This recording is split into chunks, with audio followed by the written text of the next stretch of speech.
लीन नहीं होती, ज़मान मेला नहीं होता, ज़मीं में लीन नहीं होती, ज़मान मेला नहीं होता, ज़मीं मैली नहीं होती, ज़मान मेला नहीं होता, मोहम्मद की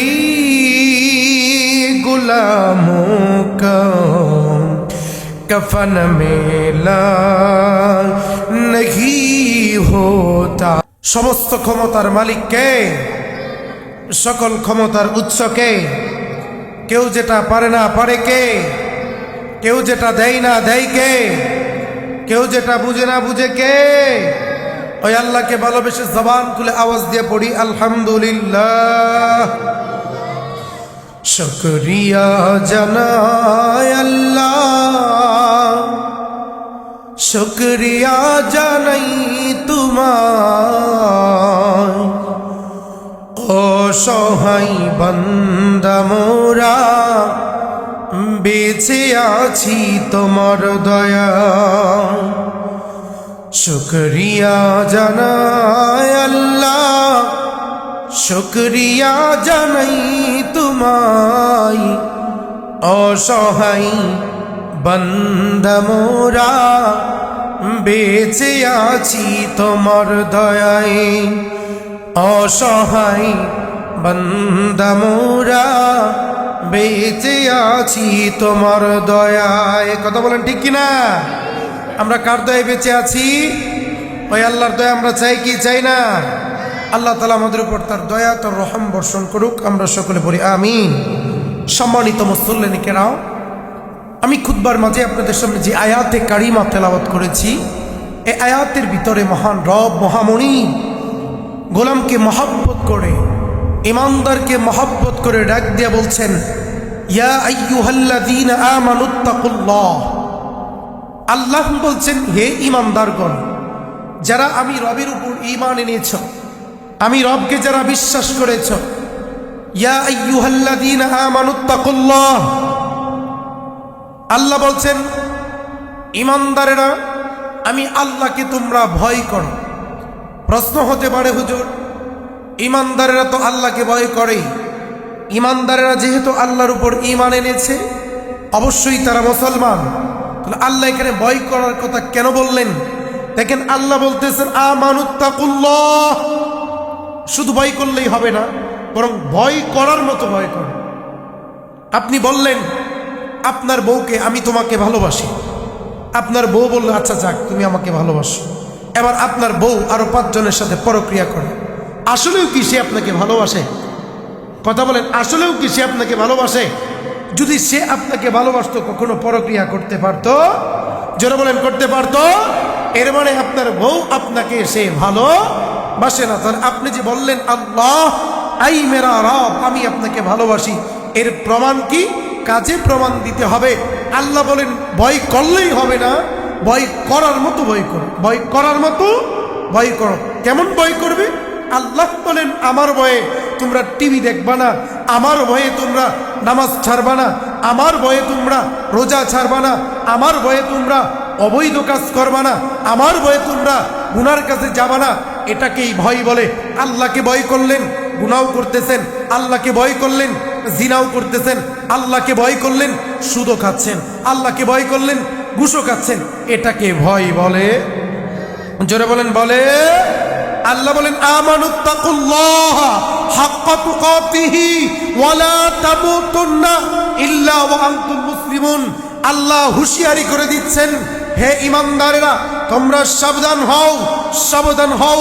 খাঁটি মুমিন না হয়ে, খাঁটি মুসলমান না হয়ে মৃত্যুবরণ করো। জোরে বলেন, মৃত্যুবরণ করো। আল্লাহ রাব্বুল আলামিন যে বলছেন মৃত্যুবরণ করো না, এর মানে কি আল্লাহ তাআলা আপনাকে বুঝিয়ে দিলেন 24/7 আওয়ার্স, মানে সব সময়, দিনের 24 ঘন্টা, সপ্তাহের 7 দিন, মাসের 30 দিন, বছরের 365 দিন আপনি সব সময় খাঁটি মুমিন হয়ে থাকেন, 5 ওয়াক্ত নামাজ পড়েন, এমন একটা অবস্থা আপনার ভিতরে জাহের করেন। এখন যদি আজরাইল আমার সামনে চলে আসে, আজরাইল যদি আমার জানটা কবজ করে ফেলে, আমি যেন আল্লাহর কাছে যায় জান্নাত পেয়ে যেতে পারি। জুড়ে বলি সুবহানাল্লাহ। এটা কি বলে বল? এখন আপনি চিন্তা করতেছেন আমার তো এখনো বয়স হয়নি, আমি এখন মারা যাব। এই মাত্র যুবক, আপনার মতো কত যুবক গাড়ি অ্যাক্সিডেন্টে মারা যায় কি যায় না? কথা বলেন, যায় কি যায় না? আমি যখন বিয়ে করতে যাই, আজ থেকে প্রায় 2 বছর আগের কথা, গাজীপুর চৌরাস্তা, ওইখানে প্রচন্ড জ্যামের কারণে আমি বসে আছি বাসে যখন বসে আছি, এমন তো অবস্থায় জামটা যেই ছাড়ছে, জ্যাম ছাড়ার পরেই আমি দেখলাম জামালপুরের কিছু বাস আছে, রাজীব বাস, ওই বাস যেই টান দিছে এক অটোওয়ালার সাথে ধাক্কা খাইছে। ওই অটোওয়ালার সাথে যখন ধাক্কা খাইছে, অটোওয়ালা গ্লাস ভাঙ্গে এই দিক দিয়ে ঘুরে এসে রাস্তার মাঝে পড়ছে। রাস্তার মাঝে যখন পড়ছে, ওই রাজীব বাসের প্রথম যে চাকা, ওই বাসের চাক্কার যে প্রথম চাক্কা, ওই চাক্কার নিচে ওই বান্দার মাথাটা পড়ে গেছে। মাথাটা যখন পড়ে গেছে, দেখলাম টাস করিয়া মাথার মগজটা আছে, এই মগজটা প্রায় 5-7 ফিট দূরে চলে গেছে, বের হয়ে। ওই ছেলে কয়েকবার এইভাবে দাপায় দুনিয়া থেকে বিদায় নিয়ে চলে গেছে। আচ্ছা, ওই ছেলে কি আদেও জানতো যে আজকেই আমার জীবনের শেষ দিন? কথা বলেন, জানতো? আর সে যদি জানতো তাহলে সে কিন্তু রাস্তায় বের হইতো না। কথা কোন ঠিক কিনা? আপনি আজকে বরিশাল বাজারে যাবেন, এমন অবস্থায় আপনার অ্যাক্সিডেন্ট হয়ে যাবে, আপনি যদি জানতেন বের হইতেন না।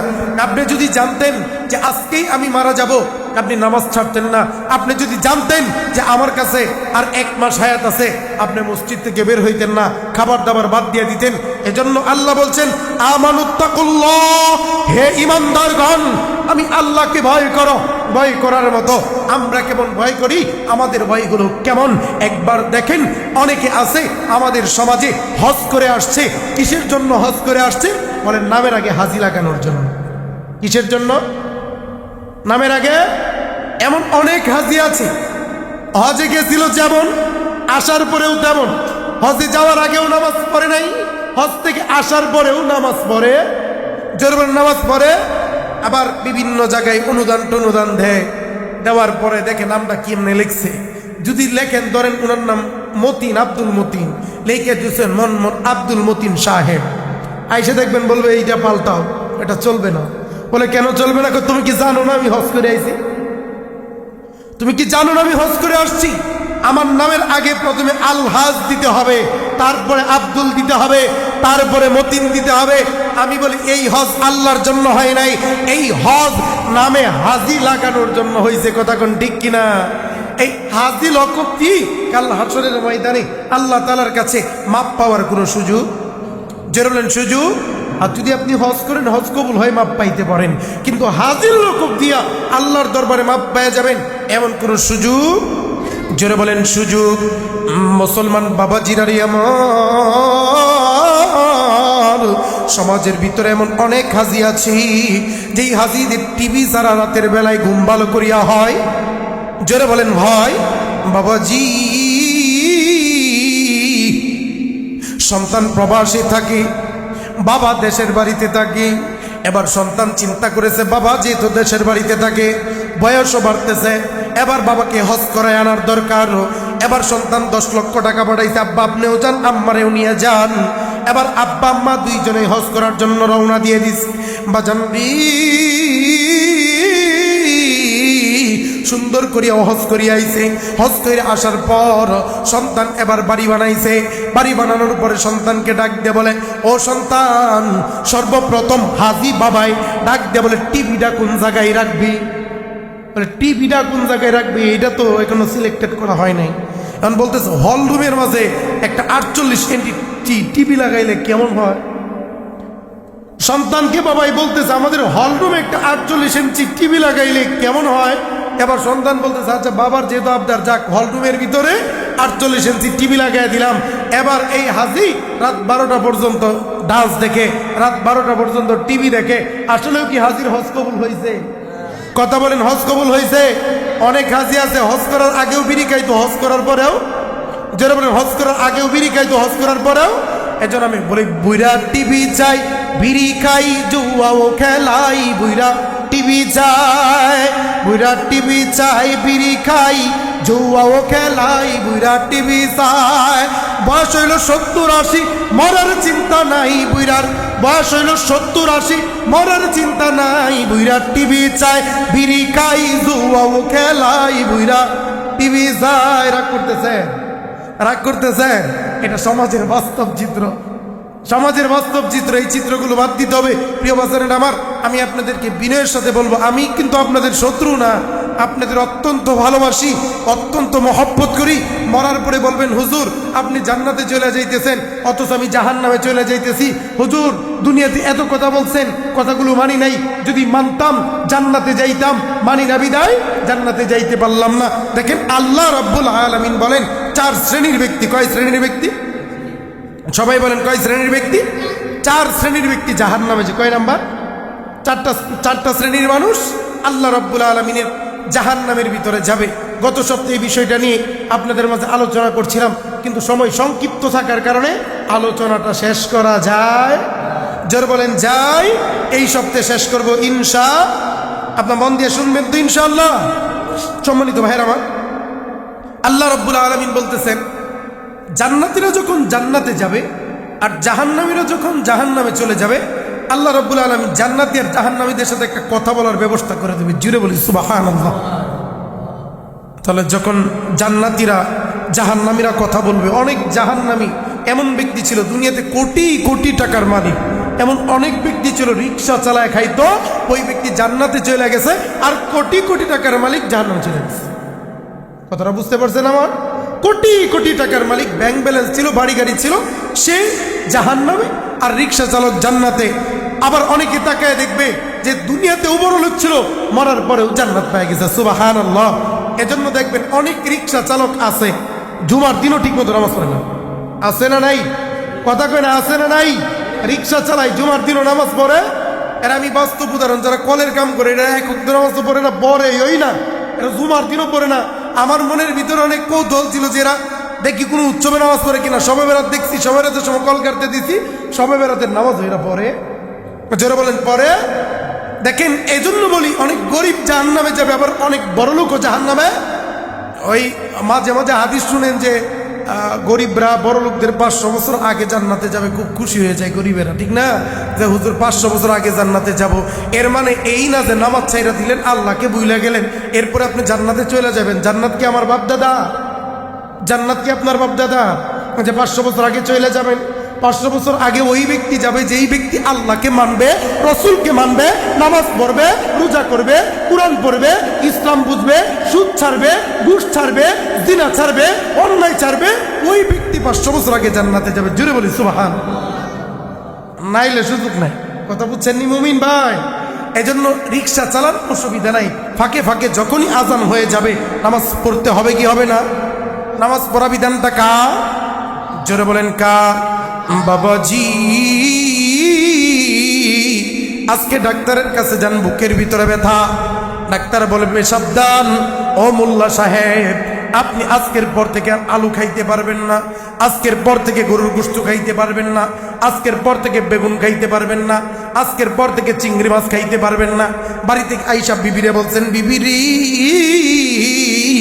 আজকের পর থেকে আলু রান্না কইরো না আমার জন্য, চিংড়ি মাছ রান্না কইরো না আমার জন্য, আমার জন্য গরুর গোশত রান্না কইরো না, আমার জন্য বেগুন রান্না কইরো না। লিস্ট বিবিরে ধরায় দিছেন। বলে আদেশটা কার? বলে ডাক্তারের। ডাক্তার কি বলছে? বলে এগুলো খাইলে তাড়াতাড়ি মারা যাবেন, আপনার হার্ট ব্লক হয়ে যাবে, স্ট্রোক করতে পারেন, প্রেশার বাড়তে পারে। ডাক্তারের কথা শুনিয়া আপনার ফেভারিট খাবার গরুর গোশত দিয়া বিরিয়ানি ছাড়িয়া দিলেন, গরুর গোশত ছাড়িয়া দিলেন, ভালো ভালো খাবার ছাড়িয়া দিলেন। কিন্তু আমার আল্লাহ, যে আল্লাহ আপনাকে বানাইছি, ওই আল্লাহ বলেছি, ও মুসলমান বান্দারি, ও মুসলমান ইমানদারেরা রি, তোমরা যদি নামাজ ছাড়ো, নামাজ না পড়ো, আমি আল্লাহ রব্বুল আলামিন তোমাদেরকে এমন শাস্তি দেব যেই শাস্তির শুরু আছে কিন্তু শেষ জোরে বলেন শেষ। ওই আল্লাহর কথা আমরা ভুলিয়া গেছি, কথা কোন ঠিক কিনা? আল্লাহর কথা ভুলিয়া গেছি বাজান রে। দেখেন আল্লাহ বলেন দুনিয়াটা ক্ষণস্থায়ী, দুনিয়াটা কি? জোরে বলেন কি? দুনিয়ার শুরু আছে, শেষ আছে, কিন্তু আখিরাতের জিন্দেগি এমন একটা জিন্দেগি যেই জিন্দেগির শুরু আছে মাগার শেষ। জোরে বলেন শেষ। এজন্য দুনিয়া যদি আমাদের বিফলেও যায় অসুবিধা নয়। দুনিয়ার পরীক্ষাতে যদি কোনো ব্যক্তি একবার পরীক্ষা দেওয়ার পরে ফেল করে দ্বিতীয়বার পরীক্ষা দিয়ে পাশ করার সুযোগ আছে। আরে বাবাজি, এর পরের বার ফেল করলে আবার পরীক্ষা দিয়ে পাশ করার সুযোগ আছে। কিন্তু যদি আখিরাতের পরীক্ষাতে একবার মাত্র ধরা খায়া যান, তিনটা প্রশ্নের উত্তর যদি না পারেন, ফেরেশতারা জিজ্ঞাসা করবে মান রব্বুকা, তোমার রব কি? 2 নাম্বার প্রশ্ন করবে মা দিনুকা, তোমার দিন কি? 3 নাম্বারের প্রশ্ন মা নাবিউকা, তোমার নাবিকে? 3টা প্রশ্নের উত্তর যদি না পারেন, কবর থেকে আযাব শুরু হবে, আযাব আর বন্ধ হবে না, কথা কোন ঠিক কিনা? এজন্য প্রিয় বাজারের আমার বিনয়ের সাথে বলি, ডাক্তারের কথা মানেন অসুবিধা নাই, কিন্তু আল্লাহর কথা মানার দরকার আছে না নাই? সবাই বলেন আছে না নাই? বাবাজি যেটা বলতেছিলাম, আল্লাহ তাআলা জান্নাতি আর জাহান্নামীদের সাথে মিলন ঘটায় দিবে, সাক্ষাৎ ঘটায় দিবে। জান্নাতীরা জাহান্নামীদের সাথে কথা বলবে, জুড়ে জুড়ে বলি মারহাবা। জান্নাতীরা যখন জাহান্নামীদের সাথে কথা বলবে, কি রে এরা মুখসেদ, তুই তো আমার ঘরে কামলা ছিলি। এই ও মুখে রাখ দিয়ে বলবে, তুমি তো রিক্সা চালাইতা, আমি তো দুনিয়াতে অনেক বড় লোক ছিলাম, কিন্তু আজকে তুমি জান্নাতি, আমি জাহান্নামী। কারণ কি? কারণ কি বুঝলাম না, জানলাম না, শুনলাম না। এবার ওই ব্যক্তিটা ডাক দিয়ে বলে, ওরে আমার দুনিয়ার মালিক, দুনিয়াতে আমি তোমার ঘরে কাজ করতাম, কিন্তু যখন মসজিদে আজান হয়ে যাইত আমি আর কাজে থাকতাম না, মসজিদে যাইয়া রবের হুকুম পালন করতাম। জোরে বলি সুবহানাল্লাহ। মসজিদে যাইয়া রবের হুকুম পালন করতাম, দুনিয়ায় তোমার কাজে থাকতাম না। বলে দুনিয়াতে একসাথে চলছি, একসাথে বাজারে গেছি, একসাথে খেলাধুলা করছি, একসাথে আড্ডা দিছি, এমন বন্ধুর সাথে দেখা হবে, বন্ধু জান্নাতি বলবে আমি দুনিয়াতে সব ঠিক রাখছি, নামাজও পড়ছি, তুমি সব ঠিক রাখছো, মাগার নামাজে পড়ো। জোরে বলেন পড়ো। এটা আল্লাহ দেখেন কি বলে, ক্বালু লাম নাকু মিনাল মুসাল্লিন।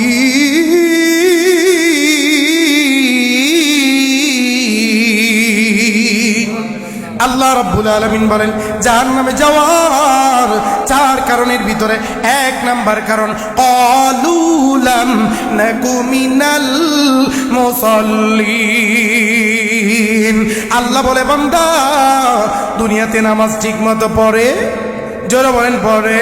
2 নাম্বার কারণ, ওয়ালাম নাকু নুতইমুল মিসকিন। আল্লাহ রাব্বুল আলামিন বলেন ওরে দুনিয়ার মানুষ, 2 নাম্বার কারণ হলো ওয়ালাম নাকু নুতইমুল মিসকিন। দুনিয়াতে এমন অনেক বড় লোক দেখা যায়, যেই বড় লোক নিজের উদর ভর্তি করে খায়, গলা পর্যন্ত খায়, কিন্তু তার ঘরের পাশে ইয়াতিম না খায় রইছে, মিসকিন না খায় রইছে, সে খাই নাই, খবর নেই নাই।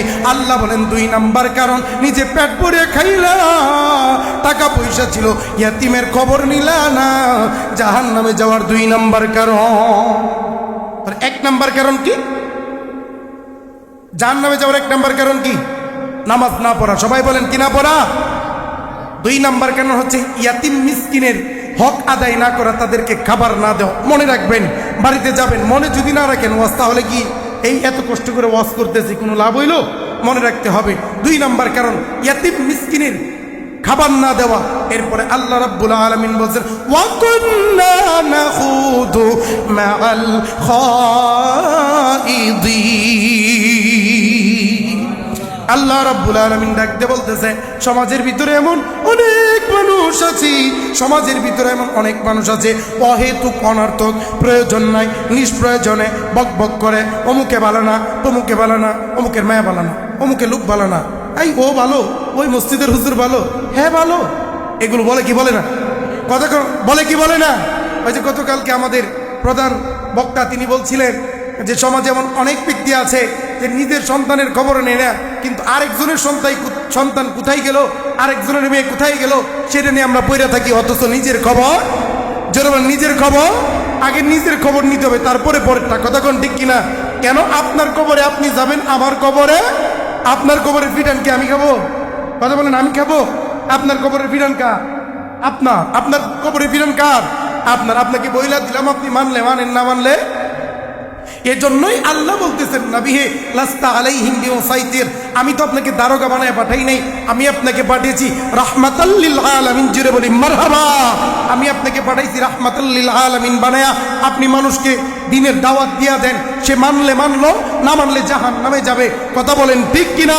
এজন্য আল্লাহ বলতেছেন 3 নাম্বার কারণ, যারা অহেতুক অনর্থক, 4 মহিলা একসাথে বইলে অমুকের মাইয়া বালানা, অমুক বালানা, তমুক বালানা, হে বালানা, এ বালানা বলতেই থাকে, আছে না নাই?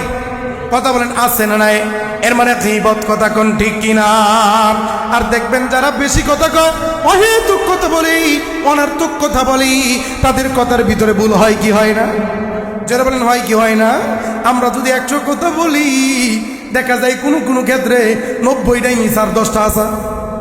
এমন ভাবে সাজায়া গুছায়া পেঁচায়া মুড়ায়া কথা বলি, বিশ্বাস না করে কোনো উপায়, কিন্তু আসলেও মিথ্যা কথা, আসলেও কি কথা? মিথ্যা কথা। প্রিয় ভাইরা আমার, তাহলে 3 নাম্বার কারণ ওয়া কুন্না নাখুদু মাআল খাইদিন। 4 নাম্বার কারণ ওয়া কুন্না নুকাযযিবু বিয়াউমিদ্দিন। আল্লাহ রাব্বুল আলামিন বলেন 4 নাম্বার কারণ হলো, ও দুনিয়ার মানুষ, 4 নাম্বার কারণ মিথ্যা কথা বলা। কি কথা বলা? সবাই বলেন কি বলা? বাবাজি, এই পরিমাণের মিথ্যা কথা আমরা বলি, এই পরিমাণ মিথ্যা কথা আমরা বলি, আমরা কসম খাইয়াও মানুষের নামে মিথ্যা বলি। কথা কোন ঠিক কিনা? বাবাজি গো, যারা মিথ্যা বলবে, আল্লাহ রাব্বুল আলামিন ডাকতে বলে নবী গো, তাম দুনিয়ার মানুষদেরকে জানিয়ে দেন, আমি আল্লাহ ওই ব্যক্তি মরার পরে আগুনের কেচি দিয়া তার জিহ্বাটা কেটে দেব। বলি নাউযুবিল্লাহ। ও বাজান, এই আযাব সহ্য করার মতো ক্ষমতা আমাদের কারো? যারা বলেন কারো? এই জন্য এই আযাব যেহেতু আমরা সহ্য করতে পারবো না, আল্লাহর কাছে পানা চাওয়ার দরকার আছে না নাই? এই যে 4 কাজ, 1 নাম্বার কাজ নামাজ না পড়া, 2 নাম্বার কাজ এতিম মিসকিনের হক আদায় না করা, 3 নাম্বার অহেতুক অনর্থক কথা বলা, 4 নাম্বার কাজ মিথ্যা বলা। এই 4 কারণে মানুষ জাহান্নামে যাবে। এই 4 কারণ থেকে আল্লাহ আমাদের বেঁচে থাকার তৌফিক দান করুক, পড়ি আমিন। আল্লাহ আমাদেরকে 5 ওয়াক্ত নামাজ সময় মতো পড়ার তৌফিক দান করুক, আমরা সকলে পড়ি আমিন। যে কথাগুলো বললাম, মহান রব সর্বপ্রথম আমাকে, তারপর আপনাদের প্রত্যেককে কথাগুলোর উপর আমল করার তৌফিক দান করুক, সকলে পড়ি আমিন।